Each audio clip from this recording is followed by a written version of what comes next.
What's up everybody, I'm HoopsandHipHop. So with the internet being a thing now, it's pretty easy to become a Pokemon fact aficionado if you want to dedicate a few hours and do some research. However, there are actually a good amount of Pokemon facts out there that people believe that are actually untrue, and I'm going to be sharing 10 of those with you guys today. These are all pretty interesting, and a lot of them are obviously not that well known that they're actually untrue.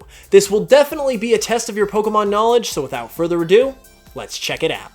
Okay, so first off, I'm sure many of you know about all of the funny jokes and memes that are made about Professor Oak and the rest of the Pokemon professors asking whether or not you are a boy or a girl.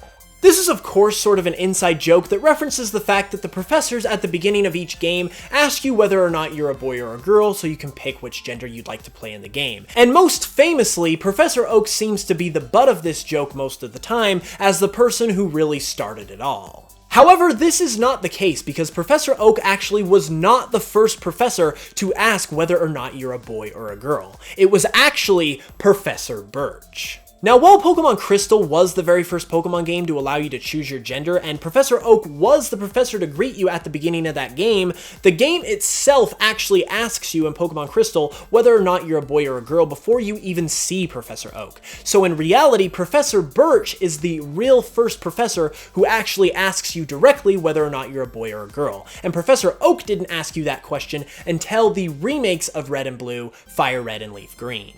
Next up, we're going to take a look at the classic Generation 1 move, Swift. Now, Swift is a famous normal type move because it is a move that never ever misses, or at least that's probably what you thought. Now, of course, the perk of Swift is that unless a Pokemon is flying high up in the air or is underground through the use of the move Dig, it's supposed to never ever miss and always hit its target. However, this actually wasn't entirely the case. In the Japanese versions of the Gen 1 games, Swift can actually miss even under regular normal conditions if a move such as Double Team that raises your evasiveness is used. It just goes to show you that there's more to some of even the oldest things in Pokemon that you might have not already known.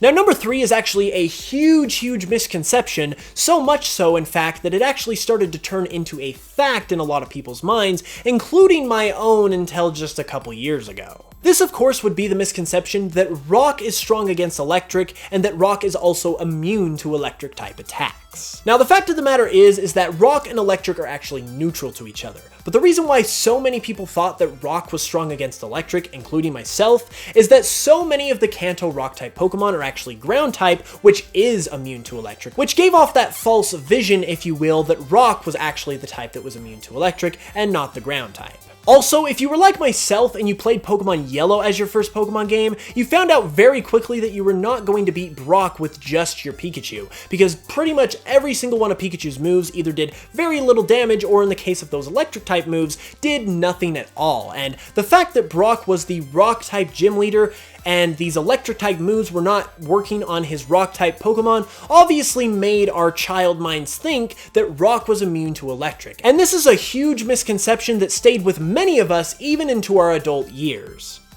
Either that, or I'm just the only one who thinks this, and I'm just completely stupid. So even if you're just slightly more than a casual Pokemon fan, you probably know that the regions of the Pokemon world so far have been based around 3 different countries: Japan, the United States, and France. Now, amongst the main series, this is basically thought of as a concrete fact that every single main series region is based around one of these 3 countries. However, even though that's kind of true, it's also kind of not. Believe it or not, part of Sinnoh is actually based on a small part of Russia. The battle zone that we see in the Gen 4 games that you get to go to after finishing the main story is actually based on the Russian island of Sakhalin. Now, both the Japanese and the Russian people have used this island for a very long time because it's so close to both of their countries. However, Russia has owned and operated and taken control of this island and had control of it for a very long time. So, believe it or not, we actually have a teeny tiny bit of the Pokemon world that is actually based on Russia. Next, we're going to talk about everyone's favorite Pokemon game, Hey You Pikachu. Now, of course, Hey You Pikachu is a game that you control with your voice using the microphone that comes with the game to tell Pikachu what to do so you can ultimately get through all the areas and save the day. As it pertains to being able to speak to Pikachu, one popular Easter egg in this game is that if you say the words Sony or PlayStation, Pikachu will get really mad at you, as Sony is obviously Nintendo's rival. However, this is actually completely untrue. If you go try this yourself, it will not work, because once again, this is a very popular misconception that became so popular that many people accepted it as fact. However, when people started let's playing this game and people were able to watch and see for themselves and try for themselves if this really worked, it was found out very quickly that no, it did not. It's actually pretty unfortunate though, because as far as the 90s go, that would have been a pretty savage Easter egg. Now this next one is attributed more to the earlier days of the internet as opposed to now, but I know there's still a decent amount of people who kinda still believe this is the case in some way, shape, or form, and that would be Lavender Town Syndrome.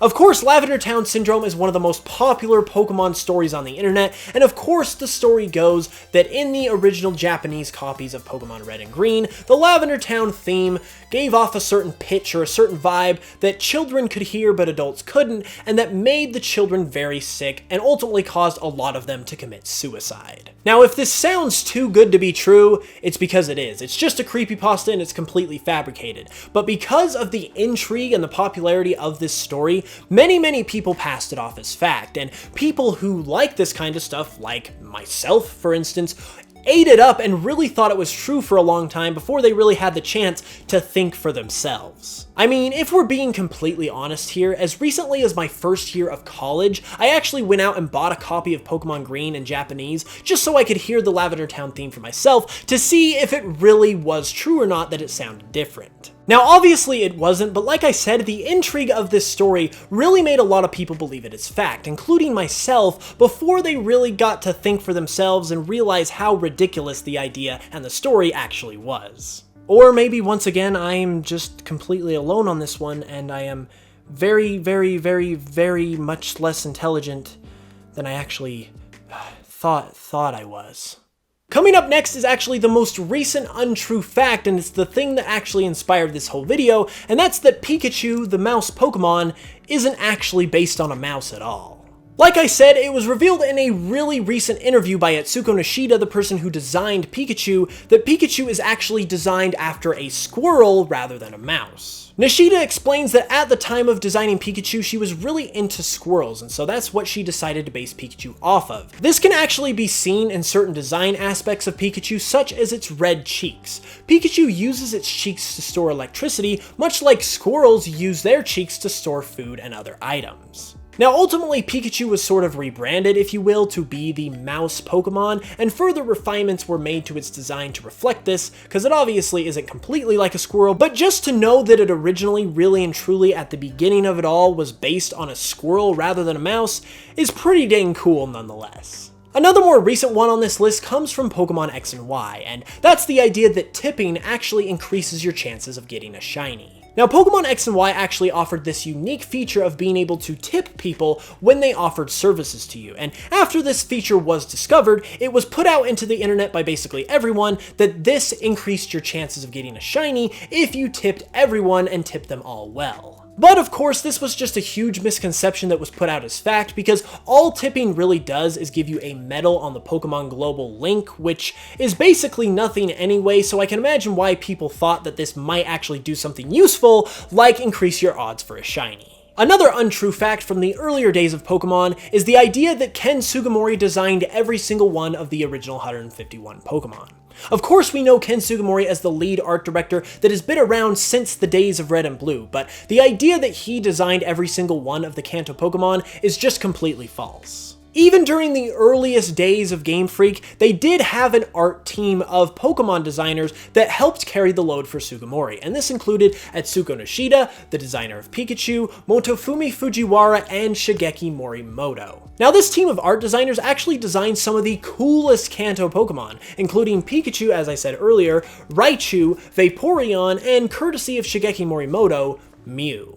And last but not least is the idea that every single Pokemon actually gets stronger when they evolve. Now, this is a fact that's practically common sense for Pokemon fans, because that's pretty much the whole purpose of evolving your Pokemon, to make them get stronger and basically become the best that they can be. However, even though many people accept this as fact, and for the most part it is a fact, it's not completely a fact because there are a couple cases where Pokemon do not get stronger when they evolve, and actually, even in rare cases, actually get weaker. The first case that I was able to find is that when Scyther evolves into Scizor, it does not become stronger at all. It keeps the exact same base stat total of 500, the base stats are simply just redistributed in different areas. This is a really odd one to consider considering Scizor looks like such a stronger Pokemon than Scyther, but that's probably why it ended up getting a Mega Evolution in the first place. The second one is a little bit of a special situation, but it still holds up to this fact, and that would be Shedinja. Now obviously Shedinja is kind of a special situation because it's a gimmick Pokemon, but the fact of the matter is that when Shedinja evolves from Ninjask, its base stat total drops from the mid 400s all the way down to the low 200s, which is an extremely low drop for a Pokemon that is evolving from another Pokemon, even if it is a gimmick Pokemon with a special kind of situation. So the next time you're playing through a Pokemon game and you go to evolve your Pokemon because you want it to be the strongest powerhouse imaginable, I would go ahead and double check to make sure that that Pokemon is actually going to get even stronger in the first place. And there we have it, everybody. I gotta admit, I didn't even know some of these before I started doing the research for this video, and I definitely learned a couple things, but how did you guys do? Were there things on this list that you didn't actually know were untrue, or are you a real Pokemon master who actually knew every one? Let me know how you guys did in the comments below, and if you liked the video, be sure to give it a like because it really helps the video out. Also, if you're new to the channel, be sure to subscribe for way more Pokemon content each and every week, and if you'd like to support the channel further, consider donating to my Patreon at just $1 a month where you can get some awesome perks, and if you guys decide to do that, I would really sincerely appreciate it.